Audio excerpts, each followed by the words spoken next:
Hi guys! Welcome back to my vlog. So for today's video, kami lang duha ni Habi ang nailakaw karon.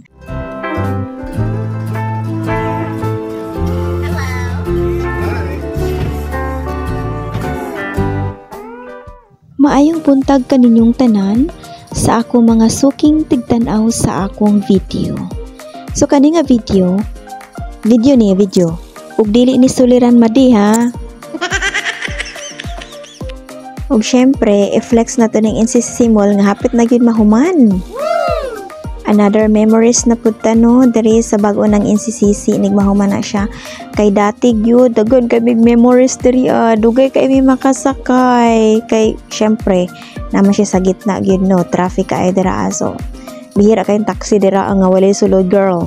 I mean katong dati katong old mall katong wala pa nasunog dati ba. Ug mao day ni among tuyo no, gibalikan nako ang akong karaoke machine kay cut off na nila paghatod manggod namo. So gibalikan ako siya ani pagkaugba. So mao na ni siya. So happy na ang person, let's go. Ug i-flex day nato ning nagbabalita for today's video. Unsa ka na network sir? ABS-CBN, GMA, News 5, ano unsa man? I think I saw something delicious here. Neshland. Okay, let's go upstairs.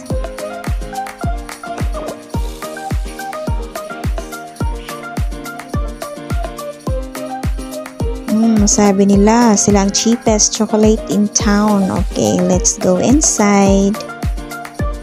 OMG, daghan kaayo sila tinda. Oh my god, malipay gud yung mga kiddos dire pag imo silang ilaang dire. Oh my god.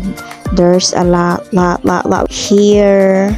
Tanawa ra gud ni na amaze ko ani, actually bugat kay na siya 100 na ko na siya garta pero bugat pagpangutanan ako sa price kay bugat sab siya 2,400. Char. Actually nag-explore ako diri, wa ko nag-expect na makita din ako ning favorite ni Bill kaning Bounty.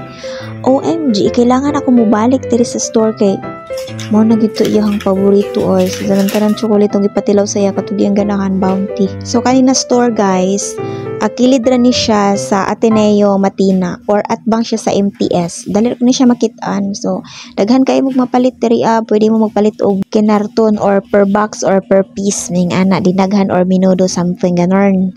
Ug nihapit sab di ay kog SM kay nako gibayaran nga bills, adultinghood bills. So giuhaw ang person, so nagpalit ko og juice para sa mga dahan ni Habi. Of course, hilig na siya shake, strawberry, raspberry, ganun. So, gusto ko naman matcha kasi sabi ng seller doon, kung ano ning matcha kanan, best seller nila. So, in fairness, lami siya. Pati kay Habi, ako siyang gitilawan, lami sab. And the next morning, so gisugo na ko ang kiddos nga i-arrange nila per year o per month ning mga pages sa song nag-upgrade ganin ako. So ayan, nalibog sila gamay pero actually successful naman, so kitagana ko sila rewards kay favorite mo na nilang gamis. And that's all for today's video. Thank you for watching and please subscribe. Bye!